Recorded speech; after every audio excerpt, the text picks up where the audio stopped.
बहुत बहुत शुक्रिया। मैं यहाँ किसी इतिहासकार या एनालिस्ट या किसी कमेंटेटर की हैसियत से नहीं, खुर्शीद अनवर के दोस्त की हैसियत से बोल रहा हूँ।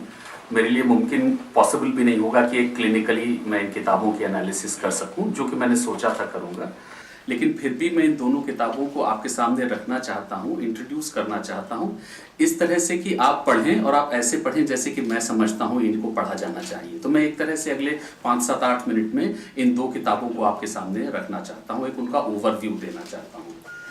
जो दो किताबें हैं, पहली किताब तो जैसे बताया वो कम्युनलिज्म, फंडामेंटलिज्म, टेररिज्म पर जो कुछ उन्होंने खुर्शीद ने जुलाई अगस्त 2013 से दिसंबर तक कुछ लिखे थे जनसत्ता के लिए, उनका एक कंपाइलेशन है। और दूसरी किताब जो है वो 4 हिस्सों में है। पहले हिस्से में तो कुछ कविताएं थी जो खुर्शीद ने लिखी थी, उसकी लिखी हुई, मुझे तो बहुत समय तक पता नहीं था कि वो इतना रेगुलरली लिखता है। दूसरी है जो कि कविताएं उसने ट्रांसलेट की हैं, खासतौर से पेब्लो नेरुदा और माया एंजेलो की, and I think some of the best translations that I have come across. एक गायत्री मंत्र का भी हिंदुस्तानी में तर्जुमा किया है उसमें। तीसरा हिस्सा है कुछ एब्स्ट्रैक्ट थॉट्स हैं, कुछ रिफ्लेक्शंस हैं, कुछ जो उसके दिमाग में चिंताएं, बेचैनी, एक खास तरह की रेस्टलेसनेस चल रही थी, तो वो थोड़ा सा वो कनेक्टेड नहीं है, लेकिन अलग अलग तरह के एब्स्ट्रैक्ट थॉट्स हैं, लेकिन उनमें भी एक सिस्टम है, उनमें भी एक मेथड है अगर आप पढ़ें। और चौथा इस किताब का हिस्सा है एक सिलसिलेवार डायरी है जो कि उसने अलग अलग तारीखों पे तारीख लिख के लिखी है। वो एक बार फ़ोन पे बताया था कि उसने अपने बचपन के बारे में लिखना शुरू कर दिया है, क्योंकि उसको लगता था कि उसके बचपन की बहुत सारी ऐसी घटनाएं हैं जिसको कि बताना चाहिए, इसलिए कि आज के परिवेश में, आज की दुनिया में उनका एक महत्व है। इस बात मसले पर मैं थोड़ा बाद में आऊँगा।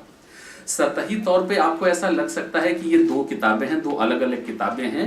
एक तो पॉलिटिकल इडियोलॉजिकल अकाउंट है अपने समय का, एक खास घटनाओं का, एक खास चीज़ों को लेके टाइम और स्पेस में, और दूसरी एक इंटरनलाइज्ड, एक खास तरह का अपना रिफ्लेक्शन है, एक क्रिएटिव दुनिया है, एक क्रिएटिव वर्ल्ड है। लेकिन सच्चाई ये है कि दोनों किताबों में एक बेसिक यूनिटी है पूरी तरीके से। ये बेसिकली दो किताबें नहीं हैं, बल्कि एक किताब के दो अलग अलग हिस्से हैं। आप ये कह सकते हैं कि एक ही किताब का लिटरेरी हिस्सा है और एक उसकी किताब का इडियोलॉजिकल हिस्सा है। दोनों पूरी तरीके से जुड़े हुए हैं, बिल्कुल एक तरह के सरोकार, एक खास तरह की बेचैनी, परेशानी, अंतर्द्वंद के साथ लिखे हुए, एक खास तरह की मजबूरी के साथ लिखे हुए हैं। वो उसकी डायरी में भी दिखती है, उसकी कविता में भी दिखती है, और जो उसने आर्टिकल्स लिखे हैं जनसत्ता के लिए उसमें भी लिखती है। दोनों किताबों के विमर्श की जो शुरुआत है वो मुजफ्फरनगर के दंगों से होती है, जिसने कि खुर्शीद को काफ़ी ज़्यादा विचलित किया, और मुझे लगता है कि 2002 गुजरात से कुछ मायने में ज़्यादा उसको डिस्टर्ब किया उसने। और इस बार उसने अपने डिस्टर्बेंस के लिए जो रास्ता निकाला उस पर उसने सिस्टमैटिकली लिखना शुरू कर दिया।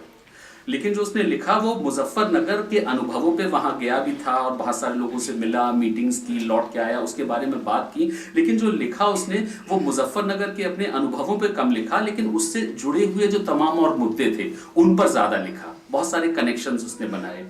उसको जैसे लगा कि दो तरह के जो दोनों कम्युनलिज्म हैं उनमें किस तरह की बेसिक समानता है, दोनों कैसे एक दूसरे को मजबूत कर रहे हैं, दोनों कैसे एक दूसरे के लिए जस्टिफिकेशन पैदा करते हैं। तो एक तरह की कम्युनल घटना होती है तो आपको लगने लगता है कि देर सवेर से जल्दी दूसरे तरह की होने ही वाली है, उसके रिएक्शन के तरीके तरह से या उसके जवाब के तरह से या उसको और मजबूत करते हुए। यहाँ से फिर उसने जोड़ा भारत और पाकिस्तान के संबंधों को लेकर। उसके ये भी लगा कि इन सब चीज़ों का भी असर जो है वो सामाजिक संबंधों पे, हिंदू मुस्लिम संबंधों पे पड़ता है। पाकिस्तान में कोई घटना होती है, कोई टेररिज्म होता है, तो एक खास तरह का इसेंशियलाइजेशन हिंदुस्तान में शुरू हो जाता है। तो उसने जो कम्युनल वायलेंस हमारे यहाँ जो हो रही थी उसको इंडिया पाकिस्तान के साथ जोड़ के देखना शुरू किया। फिर वहां से ग्लोबल फलक पे भी वो गया, Afghanistan, America, fight against terrorism, उसके पीछे जो क्या है सबटेरेनियन रियलिटीज, और उसके बारे में भी लिखा।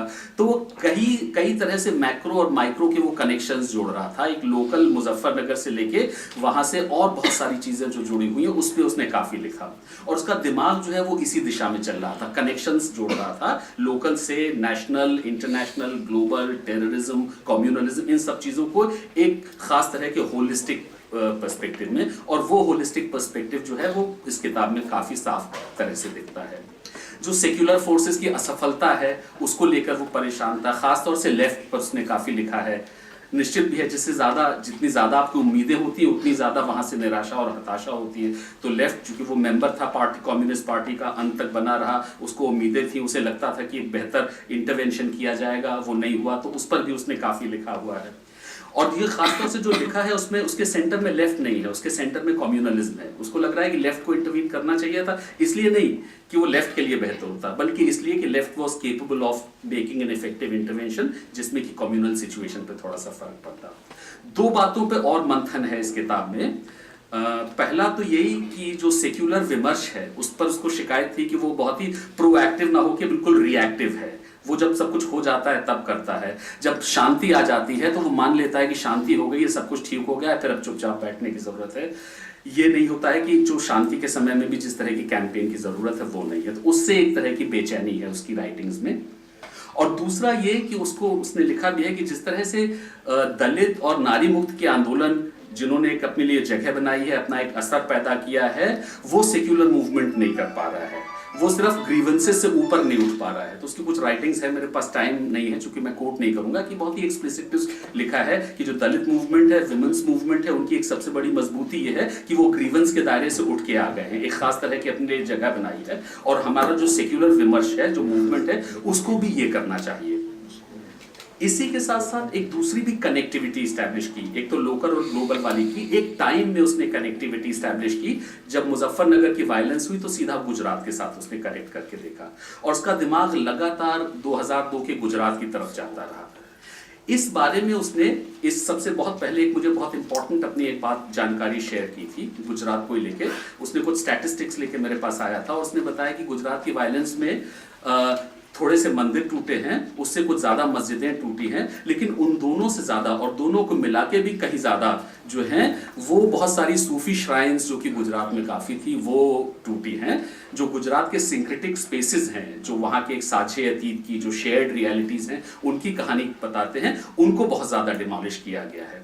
और इस स्टैटिस्टिक्स के साथ उसने एक अपनी एक हाइपोथेसिस बनाई, वो ये थी कि कम्युनल फोर्सेस को हमारे देश में सबसे बड़ा खतरा जो है वो सेक्युलरिज्म से नहीं है, बल्कि हमारे सिंक्रेटिज्म से है। जो हमारी कॉम्पोजिट रियलिटीज हैं, जो हमारा सिंक्रेटिक यथार्थ है, उससे वो काफी डर रहा है और वो उनके सारे नामो निशान, उनके सारे ट्रेसेस को मिटाने की लगातार कोशिश कर रहा है। पूरे साउथ एशिया का जो इतिहास है और वर्तमान भी है, जिसमें काफी शेयरिंग है, काफी इंटरमिंगलिंग है, काफी कॉमननेस है, काफी एक लिव्ड लेवल पे सिंक्रेटिज्म है, ये जो है ये कम्युनल एजेंडा को कमजोर करता है और इससे काफी फ्राइटन्ड है कम्युनल फोर्सेस। वो इस चीज को इरेज करना चाहती हैं, इसको हटाना चाहती हैं। और हम लोग भी धीरे धीरे इन सारे स्पेसेस को, इन सारी चीजों को भूलते जा रहे हैं। हमारे लिए भी जो सिंक्रेटिज्म है और कॉम्पोजिट हेरिटेज है वो एक बेहतर पॉलिटिक्स बन के रह गया है।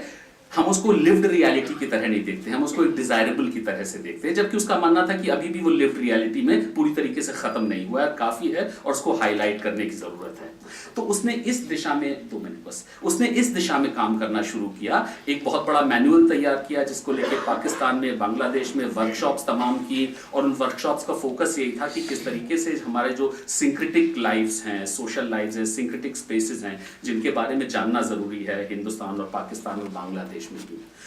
और इस किताब की जो डायरी जो उसने लिखी है वो पूरी तरीके से इसी थीम पर बेस्ड है। उसके बचपन के बहुत सारे अनुभव हैं एक कस्बे में, जहां पर कि लोग सारे प्रेजुडिसेस, पूर्वाग्रहों के बावजूद भी उनकी जिंदगियों में अभी भी बहुत सारा साझापन है, बहुत सारा सिंक्रेटिज्म है, बहुत सारे शेयर्ड स्पेसेस हैं, बहुत सारा एक दूसरे का दर्द समझते हैं, और सारी की सारी जो डायरी है वो लगभग इसी तरह पे शेयर्ड है। तो मुझे लगता है कि जो लिटरेरी वाला एक किताब और दो किताब, वो दो किताबें नहीं है, वो एक ही तरह की मनोस्थिति से, एक ही तरह की परिस्थिति में बिल्कुल ही एक ही तरह की उसकी रिस्पॉन्स है। लिटरेरी रिस्पॉन्स है और एक एकेडमिक, पॉलिटिकल, आइडियोलॉजिकल रिस्पॉन्स है।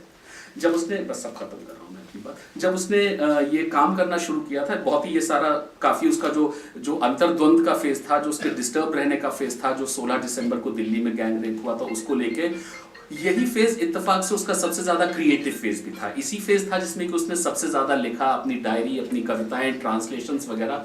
और एक खास तरह का मुझे लगता है कि उसको ये भी एहसास हुआ, एक सेल्फ बिलीफ, एक कॉन्फिडेंस, एक प्राइड, और इस तरह से करने का। एक बार उसने सुबह मुझे फोन किया, सुबह फोन करके मुझे गालिब का शेर सुनाया उसने कि कतरा अपना भी हकीकत में है दरिया, लेकिन हमको तकलीद तुनक ज़र्फ़ी मंसूर नहीं। वो ये बताना चाहता था कि मैं काफ़ी कुछ कर सकता हूँ, पहले किया नहीं, मुझे खुद नहीं पता था, लेकिन मैं बहुत ज़्यादा अपने बारे में कहना नहीं चाहता हूँ। वो बहुत सही है, उसको ये काम करते रहना चाहिए था, किया भी है उसने। ये दोनों जो किताबें हैं, जो कि मेरे हिसाब से एक किताब है, इनका एक सामाजिक महत्व है, इनमें एक स्टेटमेंट है जो कि बहुत इंपॉर्टेंट है, वो हमको वो that should be felt and noticed and commented upon. मेरे लिए सामाजिक से ज़्यादा बड़ी ये एक बहुत ही इनका एक व्यक्तिगत एक पर्सनल इन किताबों का महत्व है। मेरा एक दोस्त बहुत प्यारा था जो कि चला गया है, तो मेरे लिए तो ये किताब मैं पढ़ता हूँ उसको याद करने के लिए, लेकिन उसके अलावा इन किताबों का एक बहुत इम्पॉर्टेंट सामाजिक महत्व है। ये सामाजिक, इनमें एक स्टेटमेंट है आज के यथार्थ को लेके, आज की दुनिया को लेके, और किस तरह से आज की दुनिया का जो यथार्थ है उससे हम निपटें, उससे हम एंगेज करें। तो मुझे लगता है कि इसी तरह से ये किताब पढ़ी जानी चाहिए।